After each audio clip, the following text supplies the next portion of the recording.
Yo, WhatsApp, yo, YouTube, yo, Telegram, Instagram, Google, Chrome, короче, hammaga salom do'stlar. Sizlar bilan men Fayzi va biz bugun stream qilishni o'rganamiz do'stlar. Men bugun sizlarga o'zim qanday stream qilishimni o'rgataman. Mana buning uchun Mobizen Live degan narsani yuklab olamiz. Play Marketdan juda ham oson o'zi.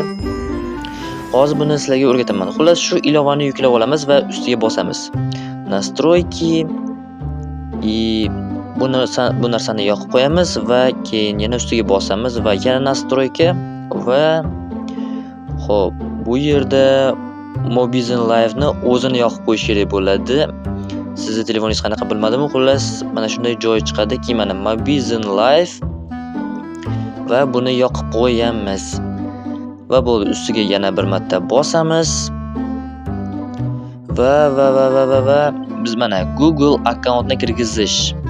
YouTube kanalingiz qaysi akkauntda bo'lsa, o'sha akkauntingizni kirgizasiz.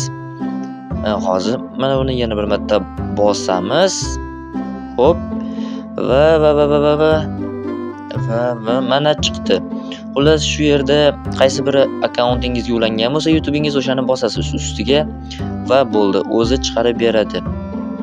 Xo'sh. Va mana bu narsani konetsini bosib yoramiz, tushunarlini.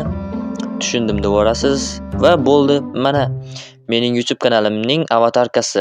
Shuni ustiga bosib bemalol stream qilsa bo'laveradi, jonli efirni. Mana live degan tugmani bosamiz va stream qilaveramiz bemalol. Bo'ldi, shu xolos juda ham oddiy. Men shunday qilaman.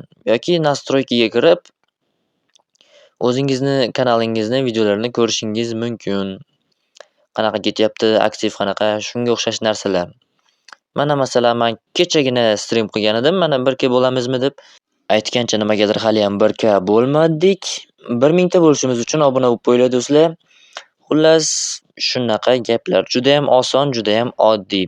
Agar video foydali bo'lgan bo'lsa, like bosib obuna bo'lib qo'yishni unutmang. Agar yana nimanidir o'rgatish kerak bo'lsa, kommentariyada yozib qoldiring.